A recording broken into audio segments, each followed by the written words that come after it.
Bismillahirrahmanirrahim. Assalamualaikum warahmatullahi wabarakatuh. Waalaikumsalam. Alhamdulillahirabbil alamin wassalatu wassalamu ala sayyidina Muhammadin wa ala alihi wa ashabihi ajma'in, amma ba'du. Bapak-bapak, ibu-ibu, saudara-saudari sekalian yang berbahagia, alhamdulillah kita bisa melanjutkan kajian kita tentang tafsir Jalalain. Bismillahirrahmanirrahim. Wa kaifa takfuruna wa antum tutla alaikum ayatullahi wa fikum rasuluh wa man ya'tasim billahi faqad hudiya ila siratim mustaqim. Wa kaifa takfuruna, bagaimana kok bisa-bisanya mereka itu kafir gitu ya. Istifham takjub ya. Bagaimananya itu bagaimana sih kok bisa gitu loh. Maksudnya takjub itu pertanyaan-pertanyaan yang merasa aneh gitu. Aneh sekali dia kalau bisa kafir. Kenapa? Wa antum tutla alaikum ayatullah, padahal kalian dibacakan kepada kalian itu adalah ayat-ayat Allah. Wa fikum, dan di antara kalian rasuluh, ada rasulnya Allah.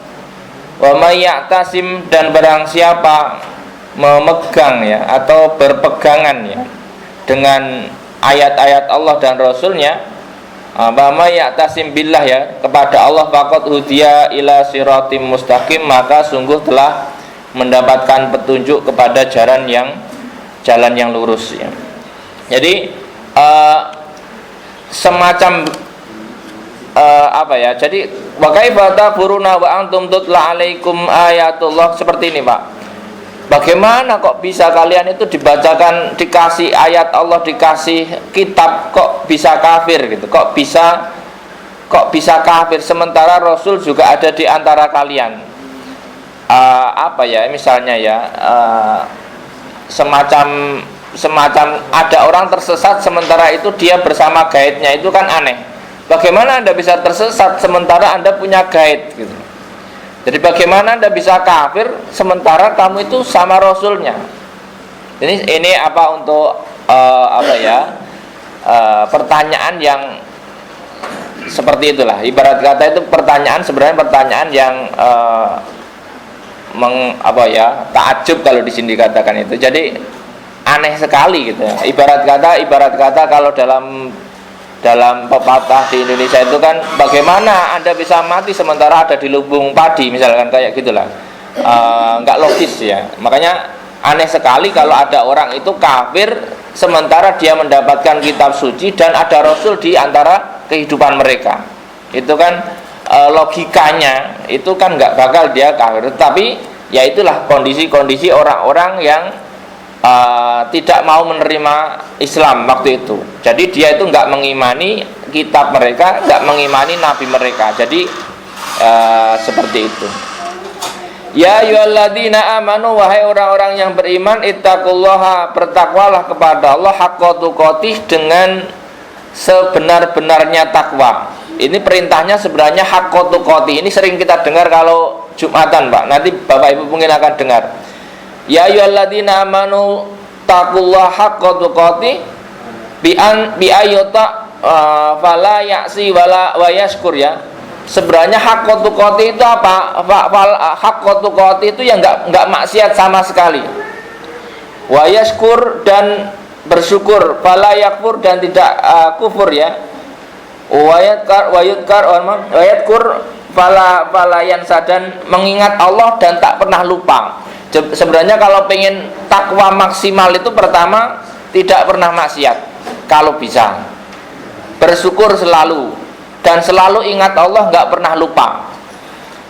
Faqalu, maka para sahabat Nabi lalu berkata, ya Rasulullah, wa may yaqwi ala hada, lalu siapa yang mampu atas ini ya Rasul? Jadi sahabat Nabi pun ketika mendapatkan ayat ini itu mengajukan keberatan. Siapa sih yang mampu haqqa tuqatih? Tapi perintah idealnya itu tetap haqqa tuqatih. Meskipun ya tidak mau, maka kemudian apa? Kemudian ayat ini dinasah ya, fayansah biqouli ta'ala fattaqullaha mastata'tum. Maka kemudian Allah meringankan beban orang muslim, orang mukmin bertakwa semampunya. Karena Bapak Ibu misalkan disuruh ingat Allah tanpa lupa, mampu enggak? Banyakan lupanya daripada ingatnya ya misalnya ya. Makanya sekarang itu ya kalau bisa haqqa tuqatih, kalau nggak bisa fattaqullaha mas tatoktum, semampu kalian, minimal ya sehari ingat 5 kali minimal Pak. Syukur-syukur ingat terus. Nah, kalau udah ingat terus ini kelasnya sudah kelas wali Pak. Minimal wali lah minimal ya. Ingat terus itu ngapain aja ingat Allah Pak. Ya pokoknya latihan sehari ingat Allah penuh. Bapak Ibu kalau pengen nyoba sehari full ingat Allah, kalau bulan Ramadan nanti dicoba misalkan hari pertama itu ingat Allah terus misalkan gitu ya. Kalau nggak ingat gimana supaya nggak salah tidur aman. Jadi bangunnya 2 jam tapi terus sholat, zikir, ngantuk tidur lagi, bangun zikir. Kadang kalau belum terlatih itu ya agak berat gitu. Tapi kalau nanti udah terlatih itu sambil kerja bisa ingat Allah, sambil ngomong anak bisa ingat Allah, sambil masak bisa ingat Allah. Tapi nanti butuh latihan Pak. Itu nanti kalau bisa all day, all time ingat Allah, itu kelasnya sudah kelas wali Pak. Itu Sabdo Pandito Ratu insya Allah ya. Itu kalau dia ngomongnya nggak hati-hati semuanya jadi. Makanya hati-hati sama orang yang nggak banyak omong. Jangan-jangan dia dikir terus gitu loh. Jangan-jangan ya. Nah, nanti ketika ngomong sedikit nyelekit jadi itu ngeri Pak. Makanya orang-orang yang dekat dengan Allah itu kadang-kadang seperti itu. Jadi maka kemudian sahabat Nabi saja itu jujur ya Pak, kalau dia nggak mampu. Jadi sahabat Nabi pun disuruh ingat Allah 24 jam itu juga keberatan. Maka kemudian ada ayat lain dalam Al-Quran ini, fattaqullaha mas tatoktum ya, wala tamutunna illa wa antum muslimun, dan jangan sampai kamu mati kecuali kamu dalam kondisi muslim atau bertauhid.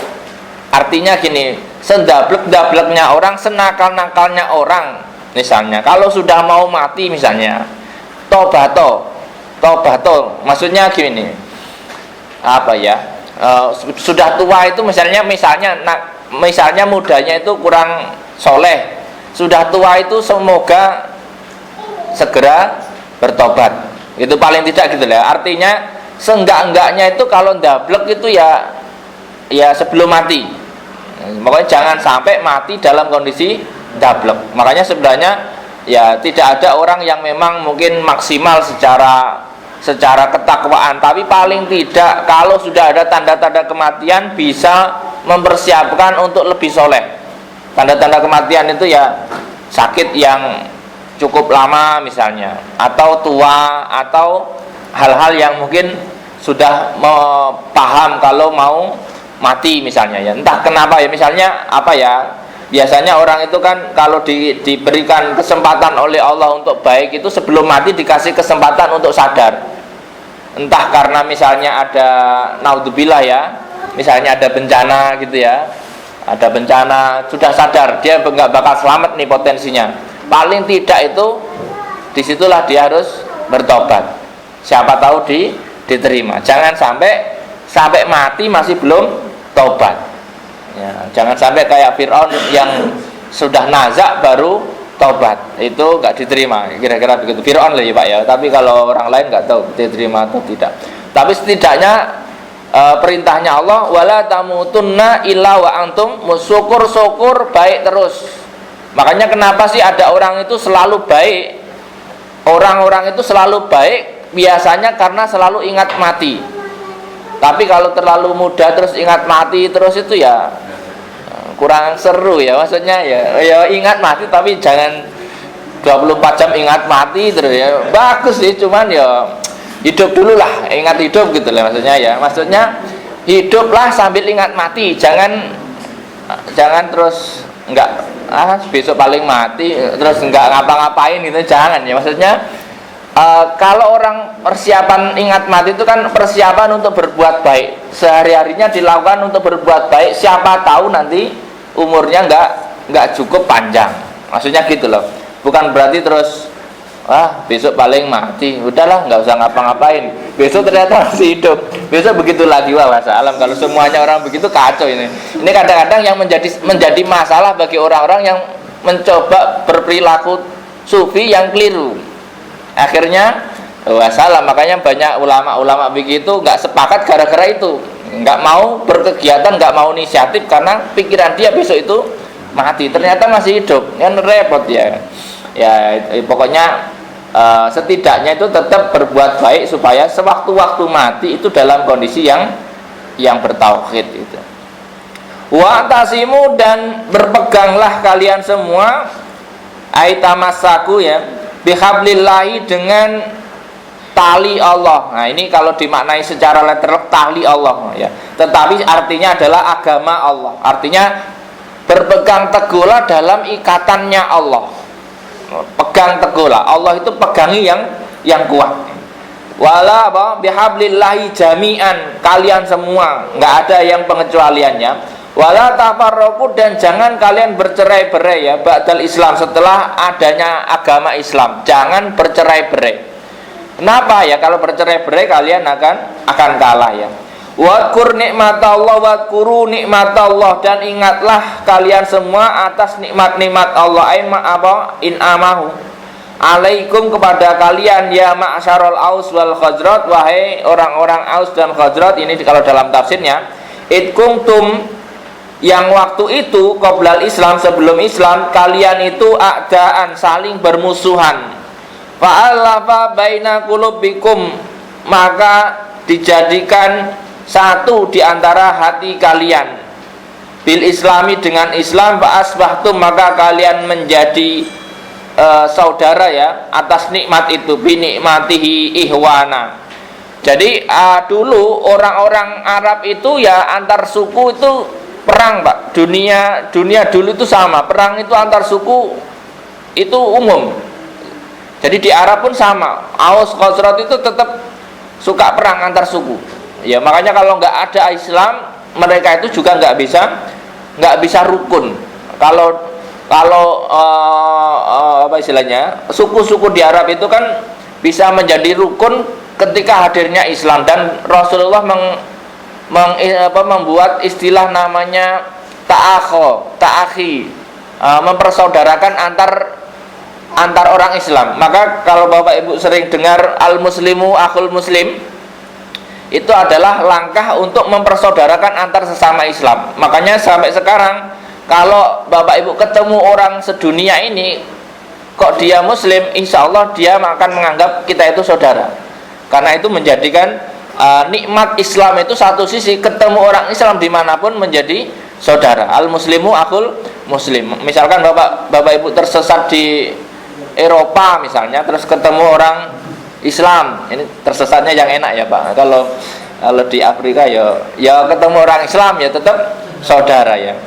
Baina fa asbahtum bi nikmatihi ihwana fiddin wal wilayah. Makanya sekarang itu kemana saja kalau Anda ketemu orang Islam itu mesti welcome, senyum, tidak ada rasa curiga. Maka dianjurkan dalam Islam itu kalau ada orang sudah mengucapkan assalamualaikum kepada Anda, maka yakinlah bahwa dia itu orang yang amanah, yang kira-kira itu dia bisa menganggap Anda saudara. Wa kuntum ala safa khufratin minan nar, dan dulu kalian pada posisi di tepi jurang. Laisa bainakum wa bainal wuqu fiha illa antamutu kufaron, hampir-hampir saja kalian itu mati dalam keadaan kafir ya.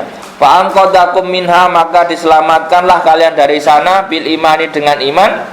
Kadzalika, seperti itulah, yubayyinullahu lakum ayatihi la'allakum tahtadun, Allah menjelaskan kepada kalian ayat-ayatnya, barangkali dengan itu kalian mendapat petunjuk. Jadi itu sebenarnya kalau kita dalam sejarah Indonesia misalnya, Indonesia ini bisa melawan penjajah itu gara-gara juga mungkin semangat para pahlawan yang menggunakan agama Islam. Dan makanya kemudian muncul fatwa November, 10 November misalnya begitu ya, resolusi jihad itu. Kalau nggak ada semangat itu untuk membela itu ya agak susah. Membela apa istilahnya, tanah air itu juga agak berat. Orang berani berkorban itu ya tidak mudah ya gitu. Wa takum minkum ummatu yad'una ilal khair, dan jadilah kalian itu, dari kalian itu umat yad'una ilal khair, yang mengajak kepada kebaikan, al Islam. Jadilah di antara kalian itu umat yang mengajak kepada kebaikan. Artinya jadilah di antara kalian itu menjadi dai, menjadi pendakwah. Pendakwah itu ya bebas Pak ya, mendakwah itu di mana saja bisa, tidak harus di masjid ya. Dai itu ngajaknya di mana saja, ngajak orang beriman, ngajak orang bertauhid di mana saja Pak, bisa di dunia manapun bisa. Biasanya ada di dunia klubnya masing-masing. Kalau klubnya Vespa ya dakwahlah di Vespa, klubnya mancing dakwahnya di mancing, pokoknya klub motor dakwahnya di motor. Jadi dakwah itu tidak mesti harus berseragam seperti ustadz, tidak harus.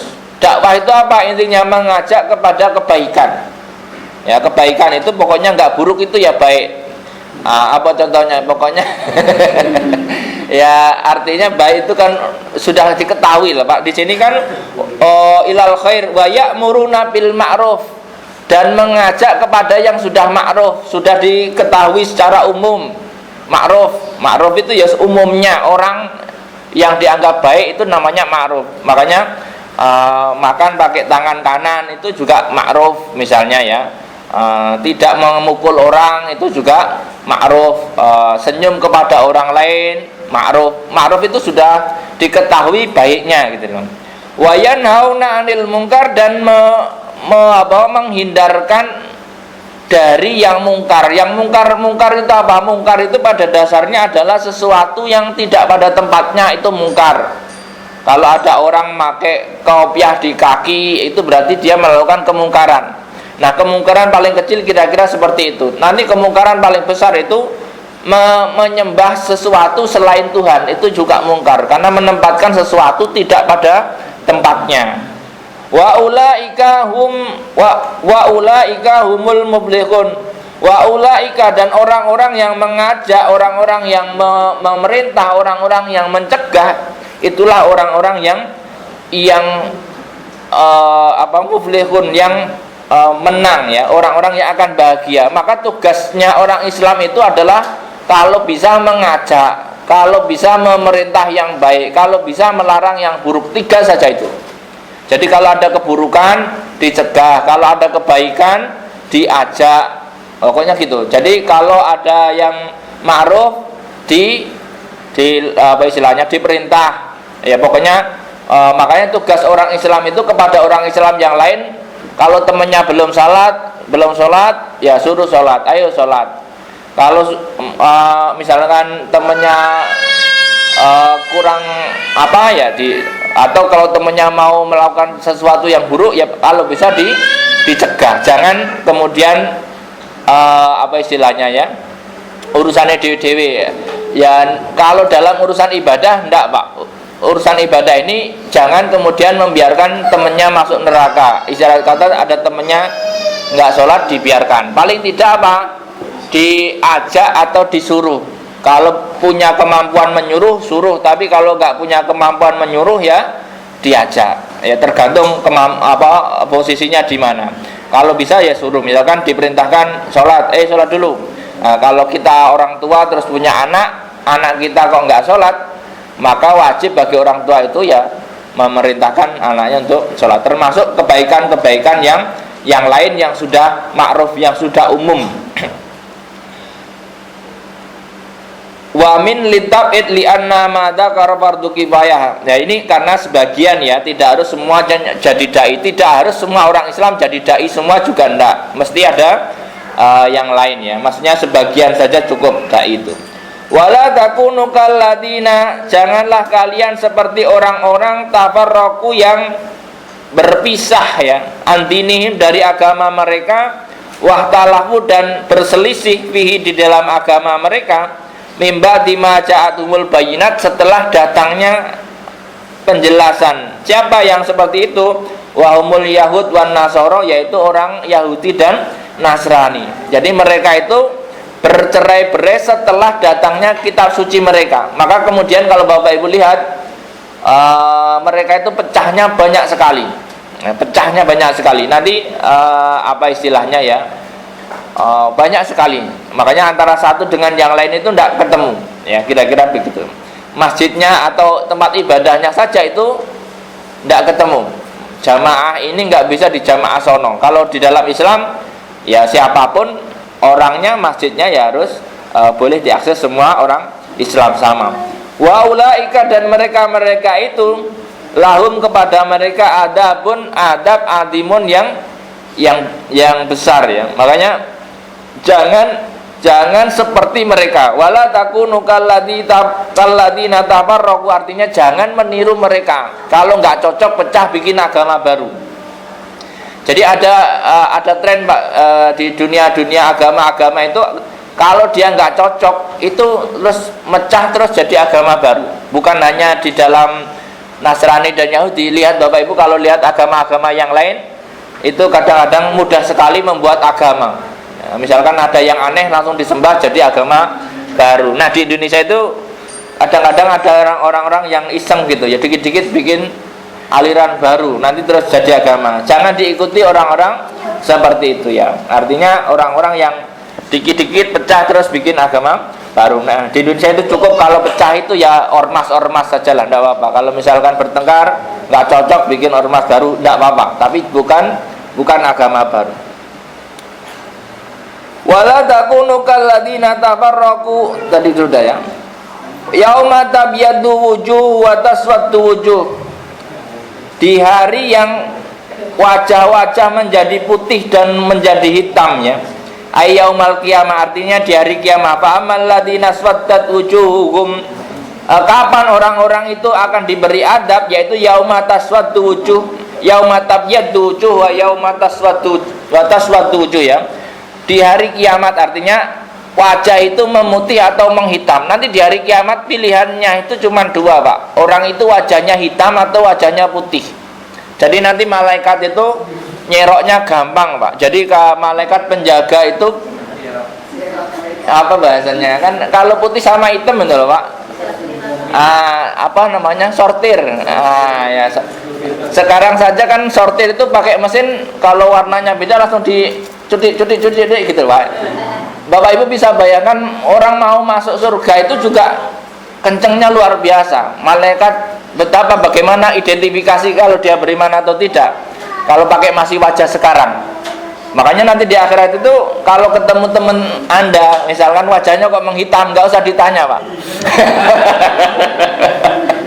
Oh ya sudahlah, selamat menikmati kan gitu ya. Jadi nanti tuh wajah itu sudah bawaan tumbuh setelah dimatikan semua, nanti kan tumbuh Pak, tumbuh kayak jamur kalau dalam ayat lain itu. Nah nanti yang mukmin itu wajahnya bersinar putih, kalau yang kafir itu wajahnya menghitam. Ya mungkin itu putih dan hitamnya itu tergantung keimanannya dan kekafirannya Pak. Jadi kalau semakin mencorong, munawar, terang, bersinar, itu mungkin kelasnya kelas VVIP surga. Kalau hitamnya legam banget ya VVIP neraka, kira-kira begitu ya. Mungkin nanti ada sortir, mungkin bisa jadi di neraka itu juga ada sortirnya, jahanam, wail, apa gitu ya. Saya pikir canggih lah, saya kira di dunia saja itu sortir buah itu saya lihat canggih sekali sortir buah. Kalau sortir batu ada nggak Pak ya? Manual masih ya. Kalau sortir yang buah itu kan secepat itu ya, apalagi malaikat yang nyortir ya. Ya maksudnya gitu ya, nggak tahu lah ya. Bisa dibayangkan kalau ada orang ngelewati jembatan Siratul Mustaqim, yang hitam kan nanti dicuti Pak, cedek. Imajinasi kita kan gitu ya, saja kan kita nggak tahu ya. Tapi kalau dilihat memang nampaknya itu kan begitu ya. Dan ada neraka kan juga punya apa namanya, gandol apa itu, untuk narik orang yang dia kan nariknya sesuai dengan warna tadi, ada magnet warna itu mungkin. Bisa jadi lebih dari AI, jangan-jangan ya. Mungkin bisa, kalau bayangan kita sekarang itu kan seperti itu. Kalau dulu zaman tafsir ini dicetak kan belum secanggih sekarang, maka kalau kita bayangannya masih kayak ulama dulu ya ketinggalan, bayanginya saja ketinggalan ya. Makanya disesuaikan. Yauma tabyaddu wujuh wa taswaddu wujuh. Jadi nanti di suatu hari yang wajah itu memutih atau menghitam, pilihannya itu. Fa amal ladzina aswaddat wujuhum, adapun orang-orang yang mukanya hitam, wa humul kafirun, yaitu orang-orang kafir, wa yulqauna finnar, maka akan dijatuhkan di neraka. Ini begitu ya. Wa yuqalu lahum taubihan akabartum ba'da imanikum. Lalu kemudian dikasih maki-makian, akabartum ba'da imanikum, apakah kamu itu kafir setelah beriman. Jadi nanti itu kalau ditangkap dari ayat ini, orang yang wajahnya hitam banget itu adalah orang yang kafir setelah beriman. Jadi sekafir-kafirnya orang itu adalah orang yang kafir setelah beriman, karena sudah pernah tahu tapi dia nggak mau tahu. Beda dengan orang yang belum tahu. Jadi kafirnya itu hitam legam lah, wajahnya hitam legam. Akafartum ba'da imanikum yauma ahdul misaq fadukul adab bima kuntum takfurun, maka selamat menikmati adab di mana kamu dulu tidak mempercayainya. Makanya di dalam Al-Qur'an itu kalau ada ancaman adab itu jangan kemudian dibuat meme-meme yang kemarin itu, Pak. Hari pertama di neraka itu nanti nyoba beneran itu, Pak. Kalau nggak tobat orangnya. Itu semacam orang tidak percaya adab. Gara-gara mungkin ya sinetron adab ya. Ya nggak tahu itu. Janganlah, makanya jangan dibuat mainan. Takutnya nanti disuruh nyobain beneran. Nggak cuma 1 hari, Pak. Selamanya repot gitu. Mending kalau mau nyoba itu nyoba surga misalkan, paling tidak imajinasi surga lah ya. Maka lebih baik kita itu berimajinasi tentang surga saja, jangan kemudian imajinasi tentang neraka yang nanti disuruh nyobain beneran malah nggak mau. Wa amal ladzina byaddat wujuhum, adapun orang-orang yang wajahnya menjadi putih, wa humul mu'minun, mereka adalah orang-orang mukmin, fa bi rahmatillah, maka dalam rahmatnya Allah, ai jannatahu, ayat artinya orang-orang yang putih itu masuk surga. Nanti pilihannya kalau putih masuk surga, artinya nggak bakal ada orang tersesat, Pak. Kalau orang wajahnya putih masuk neraka mesti bisa diambil lagi, Pak. Terus nggak ada orang ceritanya orang ahli neraka masuk surga, nggak ada ceritanya. Tapi kalau orang mau ke surga kadang-kadang kepleset ke neraka ada. Tapi kalau orang wajahnya hitam nggak ada di surga. Artinya nanti di akhirat itu, kalau di bumi ini mungkin kulit kita berbeda, ada yang putih, coklat sama hitam. Nanti di akhirat itu pilihan warna kulitnya cuma 2, putih atau hitam. Kalau di dunia ini kan putih hitamnya kulit tidak mempengaruhi apa-apa. Yang putih kadang-kadang ya tidak beriman, yang hitam kadang-kadang beriman. Kan tidak jaminan. Kalau seandainya di dunia ini orang beriman kulitnya langsung putih, Pak. Bisa Bapak bayangkan, semua akan milih beriman, maka putih semua. Ya, makanya di dunia ini benar-benar tidak diubah kondisi fisik kita meskipun kita ngapa-ngapain. Berbeda di akhirat otomatis. Makanya seandainya orang beriman di dunia itu langsung putih wajahnya, langsung dapat uang kiriman dari akhirat misalnya, rekeningnya nambah tiap hari misalnya, saya yakin semua orang akan beriman. Tidak ada ujiannya. Makanya dunia ini sebenarnya adalah ujian tempat Anda itu percaya atau tidak. Dan risikonya kalau percaya ya dapat untung, kalau nggak percaya ya nanti di sana ya, kira-kira begitu. Wa amal ladzina byaddat wujuhum fa bi rahmatillah hum fiha khalidun, dan di surga itu adalah abadi. Makanya di awal ini tidak dikatakan kalau di neraka abadi. Orang-orang yang kepleset di neraka itu tidak abadi, tapi kalau orang sudah masuk surga itu abadi. Jadi sebenarnya kalau ada orang kepleset di neraka, orang-orang mukmin yang kepleset di neraka itu tidak abadi. Ya secukupnya untuk pembersihan.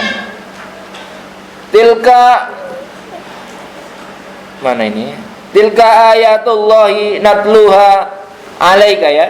Itulah ayat-ayat Allah yang kami bacakan kepadamu wahai Muhammad bil haqqi dengan sesungguhnya wa ma'allahu dan wa ma'allahu yuridul malil alamin, dan Allah tidak punya keinginan untuk berbuat zalim kepada alam semesta ya, bi ayakhudahum bi ghairi haram bi ghairi jirmnya. Jadi Allah Maha Adil ya, artinya apa? Allah ya tidak akan memasukkan neraka orang-orang yang berbuat baik dan tidak akan memasukkan surga orang-orang yang berbuat buruk. Artinya wa ma Allah yuridul malil alamin, Allah itu tidak akan berbuat zalim terhadap alam ini. Jadi artinya sistem di alam ini pada dasarnya adalah bagian dari keadilan Allah. Jadi apapun yang kita lakukan sebenarnya adalah sesuai dengan apa yang kita lakukan, akibat itu sesuai dengan apa yang kita lakukan. Walillahi, dan bagi Allah ma fis samawati, apa yang ada di langit, ma fis samawati, apa yang ada di langit dengan jamak ya, samawat langit, langit ini luas sekali. Wa ma fil ardi, dan apa yang ada di bumi, milkan wa khalqan wa habitan ya, baik kepemilikan, penciptaan atau penghambaannya. Wa ilallahi turja'ul umur, dan kepada Allah lah segala sesuatu itu kembali. Artinya semua yang ada di langit dan bumi adalah kepunyaan Allah. Mereka itu tunduk kepada Allah, mereka itu miliknya Allah. Artinya sebenarnya ya sah-sah saja Allah mau mengapa-apakan yang ada di langit dan di bumi. Maka sebenarnya kita diminta mengakui bahwa apa yang di langit di bumi ini sebenarnya kepunyaan Allah. Jadi makanya jangan sampai kita itu merasa apa ya, misalkan ada orang misalnya saking kayanya merasa dunia ini miliknya sendiri, atau saking nggak punyanya terus kemudian putus asa terhadap Allah. Padahal semua di langit dan bumi adalah kepunyaan Allah. Maka dalam ayat lain itu Allah itu suka-suka kalau mau memberi kepada hambanya, suka-suka. Makanya kadang kita itu diberikan hal-hal di luar normalnya orang ya. Kuntum khaira ummatin, kalian ini wahai umat Muhammad, kata Allah, khaira ummatin, sebagus-bagusnya umat, ukhrijat, yang ditambahkan linnasi di dalam kepada manusia ya. Ta'muruna bil ma'ruf, yang kalian itu sifatnya adalah mengajak atau memerintah kepada yang ma'ruf. Wa tanhauna 'anil munkar, dan mencegah dari kemungkaran. Wa tu'minuna billah, dan beriman kepada Allah. Walau amana ahlul kitab lakana khairal lahum, kalau saja orang-orang ahlul kitab itu beriman maka itu baik bagi mereka. Minhumul mu'minun, sebagian mereka ada yang beriman, ka Abdullah bin Salam, seperti Abdullah bin Salam ya, wa ashabau, dan teman-temannya Abdullah bin Salam. Wa aktsaruhumul fasikun, akan tetapi kebanyakan dari mereka adalah orang-orang yang fasik atau orang-orang yang kafir.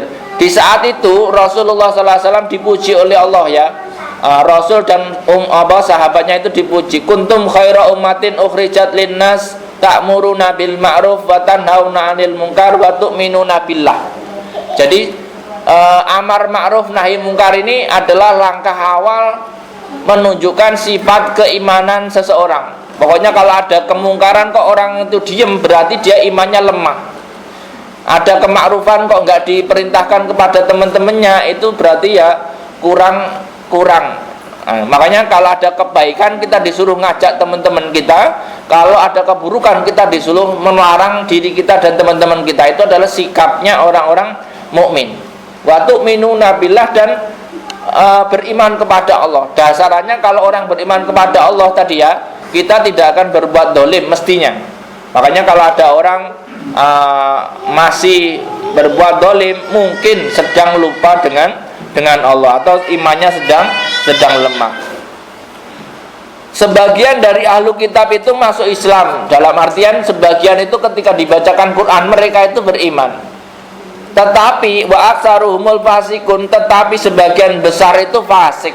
Fasik itu apa? Fasik itu sudah tahu benar tapi nggak mau percaya, Pak.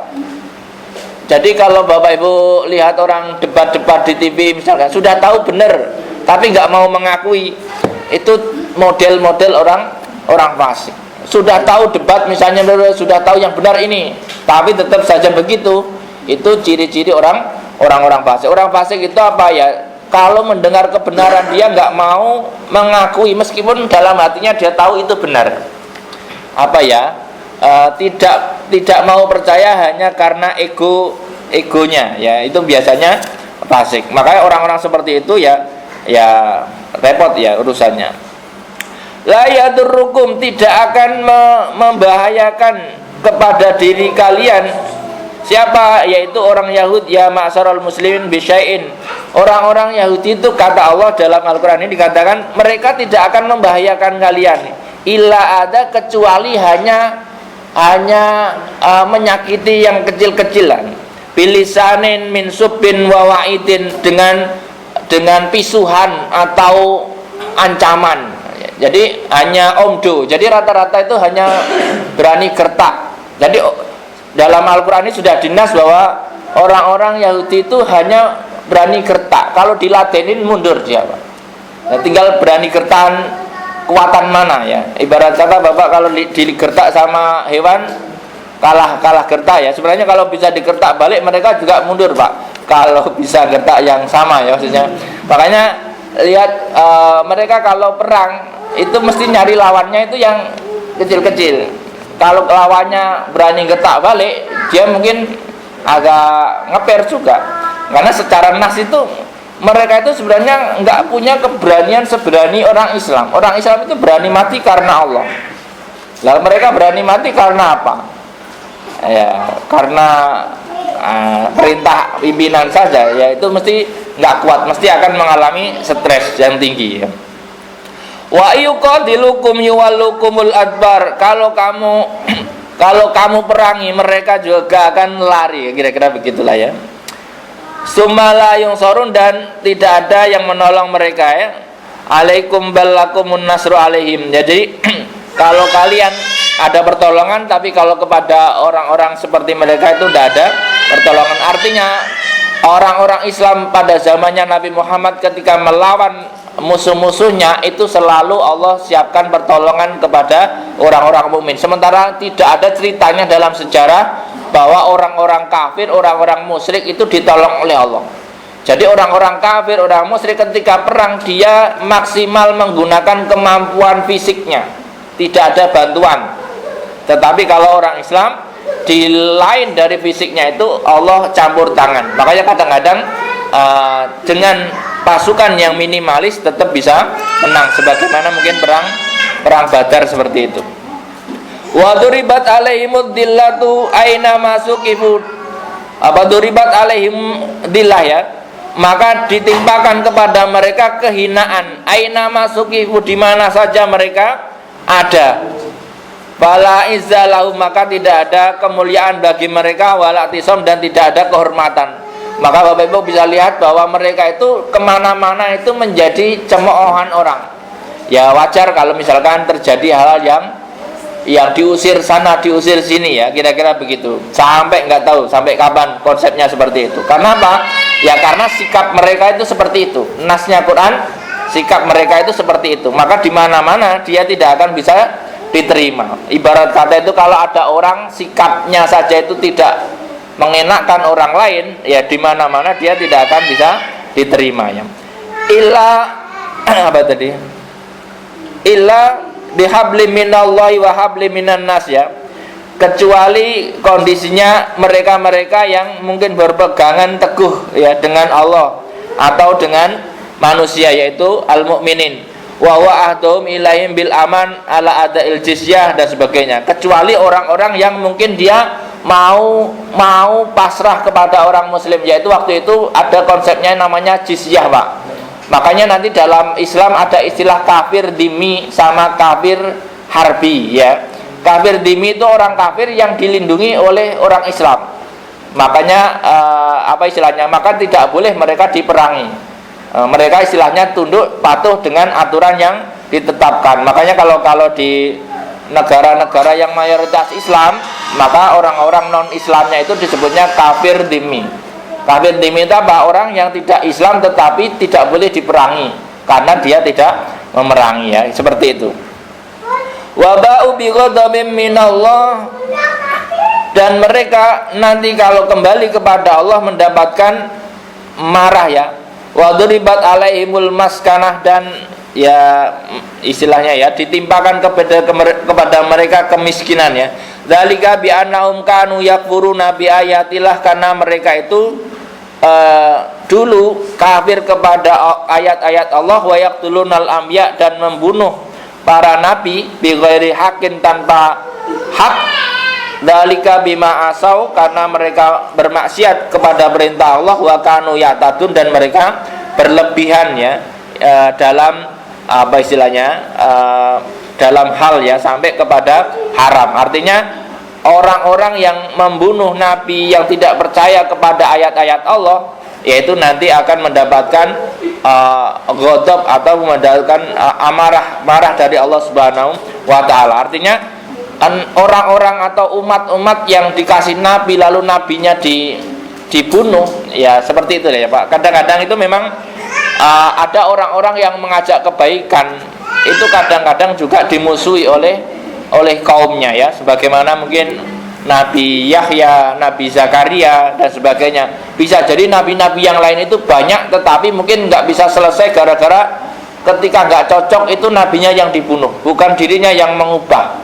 Jadi ketika ditegur dari kesalahan, mereka itu tidak mengubah dirinya, tetapi membunuh nabinya. Jadi apa ya ibarat kata ya, ketika ada pemberi kabar untuk sesuatu, dia nggak seneng, itu yang memberi kabarnya yang dibunuh. Laisu sawa, tidak sama. Dari ahli kitab itu ada yang beda-beda ya. Min ahli kitabi, dari ahli kitab, sebagian ummatun qaimatun, sebagian memang ada ahli kitab yang taat agama ya, mustaqimah sabita lahak ka Abdillah bin Salah. Ada juga yang dia ahli kitab tetapi dia menjalankan kitabnya. Makanya zaman Nabi itu, zaman saat Rasulullah hadir itu, ada orang-orang Nasrani, orang-orang Yahudi yang mengamalkan kitab mereka. Maka ketika ada Quran hadir, maka mereka percaya. Kenapa? Karena itu sama dengan kitab mereka. Makanya kadang-kadang ada orang itu menolak Islam waktu itu ya, bukan karena Islam tidak sama dengan ajaran mereka, akan tetapi karena wilayah egonya ya. Maka dikatakan di sini sebagian ada orang-orang yang baik dari ahli kitab itu. Di antaranya adalah Abdullah bin Salam ya, dan sahabat-sahabatnya ya. Yatluna ayatillahi ana alil, yang mereka selalu membaca ayat-ayat Allah sepanjang malamnya. Wahum yasjudun, dan mereka bersujud. Artinya orang-orang yang taat beribadah, suka membaca kitabnya, pada dasarnya itu ketika ada wahyu yang sama dari Tuhan yang sama, mestinya mereka juga akan beriman. Yu'minuna billah, mereka beriman kepada Allah, wal yaumil akhir, dan hari akhir. Wa ya'muruna bil ma'ruf, dan mereka juga memerintahkan yang ma'ruf. Wa yanhauna 'anil munkar, dan mencegah kemungkaran. Wa yusari'una fil khairat, dan mengajak segera kepada kebaikan ya. Ulaika, sifat-sifat mereka itulah minas solihin, yang termasuk orang-orang yang soleh. Jadi ada ahli kitab yang soleh. Jadi ahli kitab ada yang soleh nggak? Ada juga yang soleh. Pokoknya cirinya apa? Cirinya itu ya, yu'minuna billah wal yaumil akhir, wa ya'muruna bil ma'ruf wa yanhauna 'anil munkar. Kalau dia percaya kepada Allah, kemudian percaya hari kiamat, mengajak yang baik, memerintahkan yang baik, menahan yang mungkar, itu insya Allah dia termasuk masih cukup soleh, meskipun dia ahli kitab. Nanti dalam mungkin ya, tapi mungkin nanti bisa dicek, tetap ada orang-orang baiknya ya. Tidak semua ahli kitab itu buruk ya, kira-kira begitu. Jadi tetap ada di antara ahli kitab yang mungkin belum ketemu Quran ya, kira-kira begitu. Dia mengamalkan ajaran agamanya dengan khusyuk, lalu dengan perilaku yang baik juga, mirip dengan orang-orang beriman.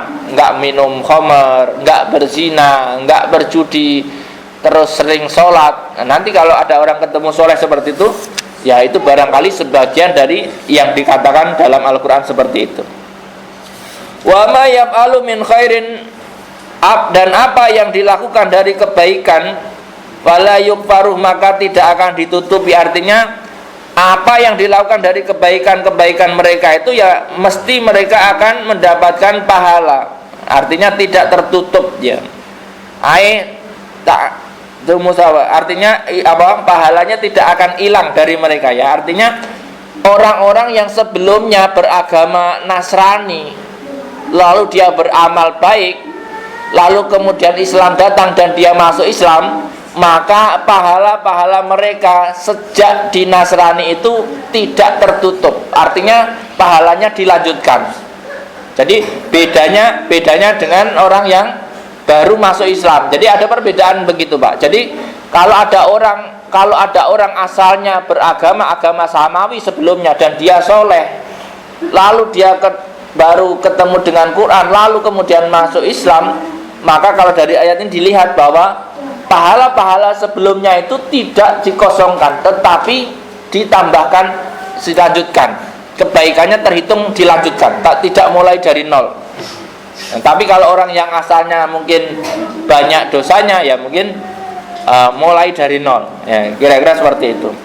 Ya, kalau makanya dalam zaman Nabi itu kan ada rahib-rahib, ada orang-orang Nasrani Yahudi yang ibadahnya masih kenceng, Pak. Kalau dia menerima Quran, maka kemudian ini pahala-pahala sebelumnya itu enggak ditutup, tetapi dilanjutkan. Itulah mungkin keuntungannya. Karena barangkali dia umurnya lebih tua dan ibadahnya lebih banyak. Sayang dong kalau mulai dari nol lagi.